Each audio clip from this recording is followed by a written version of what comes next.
اللهم صل على محمد وآل محمد۔ شروع اللہ کے نام سے جو سب پر مہربان ہے، بہت مہربان ہے۔ قسم ہے کوہ طور کی، شروع اللہ کے نام سے جو سب پر مہربان ہے، بہت مہربان ہے۔ اور اس کتاب کی جو ایک کھلے ہوئے صحیفے میں لکھی ہوئی ہے، اور قسم ہے بیت معمور کی، اور بلند کی ہوئی چھت کی، اور بھرے ہوئے سمندر کی، کہ تمہارے پروردگار کا عذاب ضرور واقع ہونے والا ہے۔ کوئی نہیں ہے جو اسے روک سکے۔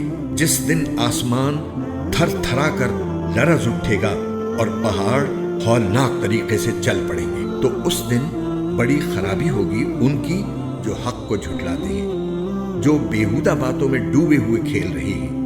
اس دن جب انہیں دھکے دے دے کر جہنم کی آگ کی طرف دھکیلا جائے گا کہ یہ ہے وہ آگ جس کو تم جھٹلایا کرتے تھے۔ بھلا کیا یہ جادو ہے یا تمہیں اب بھی کچھ نظر نہیں آ رہا؟ داخل ہو جاؤ اس میں، پھر تم صبر کرو یا نہ کرو تمہارے لیے برابر ہے۔ تمہیں انہی کاموں کا بدلہ دیا جائے گا جو تم کیا کرتے تھے۔ متقی لوگ بے شک باغوں اور نعمتوں میں ہوں گے۔ ان کے پروردگار نے انہیں جس طرح نوازا اور ان کے پروردگار ہی نے انہیں دوزخ کے عذاب سے جس طرح بچایا، اس کا لطف اٹھا رہے ہوں گے۔ ان سے کہا جائے گا کہ خوب مزے سے کھاؤ پیو ان اعمال کے صلے میں جو تم کیا کرتے تھے۔ وہ ایک قطار میں لگی ہوئی اونچی نشستوں پر تکیہ لگائے ہوئے ہوں گے، اور ہم بڑی بڑی آنکھوں والی حوروں سے ان کا بیاہ کر دیں گے۔ اور جو لوگ ایمان لائے ہیں اور ان کی اولاد نے بھی ایمان میں ان کی پیروی کی ہے، تو ان کی اولاد کو ہم انہی کے ساتھ شامل کر دیں گے، اور ان کے عمل میں سے کسی چیز کی کمی نہیں کریں گے۔ ہر انسان کی جان اپنی کمائی کے بدلے رہن رکھی ہوئی ہے، اور ہم انہیں ایک کے بعد ایک پھل اور گوشت جو بھی ان کا دل چاہے گا دیے چلے جائیں گے۔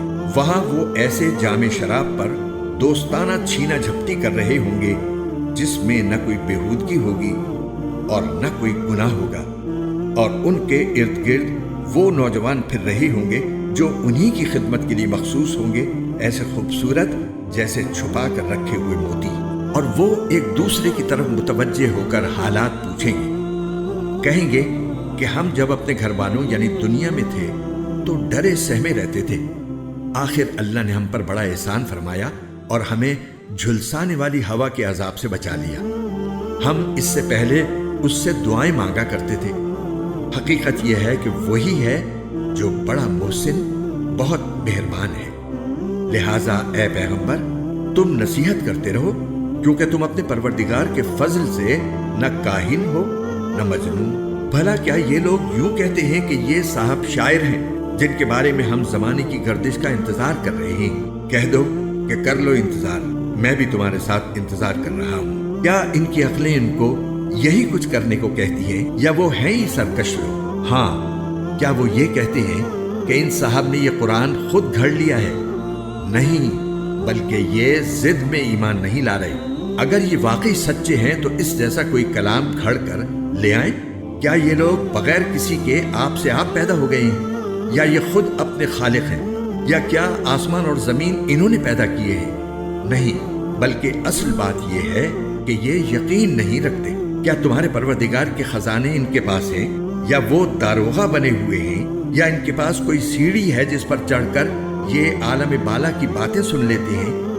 اگر ایسا ہے تو ان میں سے جو سنتا ہو وہ کوئی واضح ثبوت تو لائے۔ کیا اللہ کے حصے میں تو بیٹیاں ہیں اور بیٹے تمہارے حصے میں آئے ہیں؟ اور کیا تم ان سے کوئی اجرت مانگ رہے ہو جس کی وجہ سے یہ تاوان کے بوجھ میں دبے جا رہے ہیں، یا ان کے پاس غیب کا علم ہے جسے یہ لکھ لیتے ہوں؟ کیا یہ کوئی مکر کرنا چاہتے ہیں تو در حقیقت جو کافر ہیں مکر تو انہی پر پڑے گا۔ کیا اللہ کے سوا ان کا کوئی اور خدا ہے؟ پاک ہے اللہ اس شرک سے جو یہ کر رہے ہیں۔ اور اگر یہ آسمان کا کوئی ٹکڑا گرتے ہوئے بھی دیکھ لیں تو یہ کہیں گے کہ یہ کوئی گہرا بادل ہے۔ لہٰذا اے پیغمبر، تم انہیں ان کے حال پر چھوڑ دو، یہاں تک کہ یہ اپنے اس دن سے جا ملے جس میں ان کے ہوش جاتے رہیں گے، جس دن ان کی مکاری ان کے کچھ کام نہیں آئے گی اور نہ انہیں کوئی مدد مل سکے گی۔